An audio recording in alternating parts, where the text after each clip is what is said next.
प्यारे बच्चों, आज हम परिमेय संख्या के बारे में जानेंगे, जो कि परीक्षा की दृष्टि से बहुत महत्वपूर्ण है। परिमेय संख्या के अंतर्गत आने वाली सभी परिभाषाएं, जैसे परिमेय संख्या, योज्य तत्समक, योज्य प्रतिलोम तथा गुणात्मक प्रतिलोम के बारे में अभी हम इस वीडियो में जानेंगे। सबसे पहले अब हम यहाँ परिमेय संख्या के बारे में जानते हैं। परिमेय संख्या एक ऐसी संख्या होती है जिसे हम P/Q के रूप में व्यक्त कर सकते हैं, परिमेय संख्या कहलाती है। इसे Q से व्यक्त किया जाता है। Q बराबर P/Q, जहाँ Q 0 के बराबर नहीं होता है। उदाहरण के लिए 2/3, 3/5, 1/2 इत्यादि। सभी प्राकृत संख्याएं, पूर्णांक संख्याएं तथा पूर्ण संख्याएं परिमेय संख्या होती है। अभी हम योज्य तत्समक के बारे में जानेंगे। योज्य तत्समक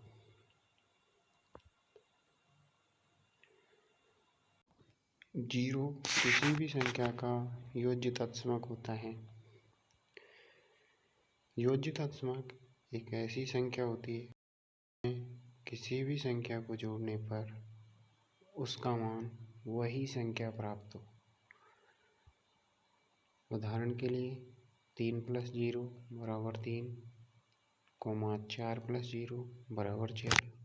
यहाँ 0 उपरोक्त दोनों उदाहरणों में योज्य तत्समक का कार्य करता है। योज्य प्रतिलोम किसी भी संख्या में ऐसी संख्या जोड़ी जाए जिससे कि उसका मान 0 प्राप्त हो, वह उस संख्या का योज्य प्रतिलोम कहलाता है। उदाहरण के लिए 3 + कोष्ठक चालू -3 कोष्ठक बंद = 0। इसी प्रकार 4 + -4 = 0। उपरोक्त में -3 और -4 योज्य प्रतिलोम है। अभी हम आगे गुणात्मक प्रतिलोम के बारे में जानेंगे। गुणात्मक प्रतिलोम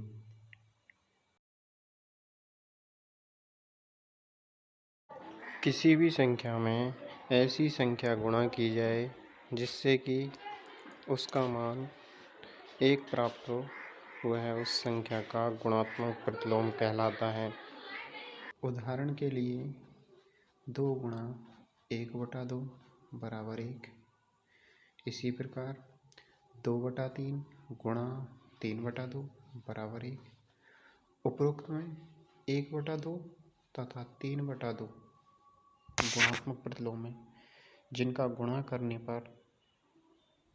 संख्या से गुणा करने पर 1 प्राप्त होता है।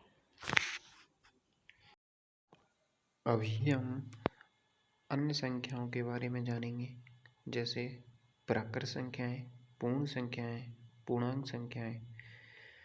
प्राकृत संख्याएं, इन्हें n से व्यक्त किया जाता है।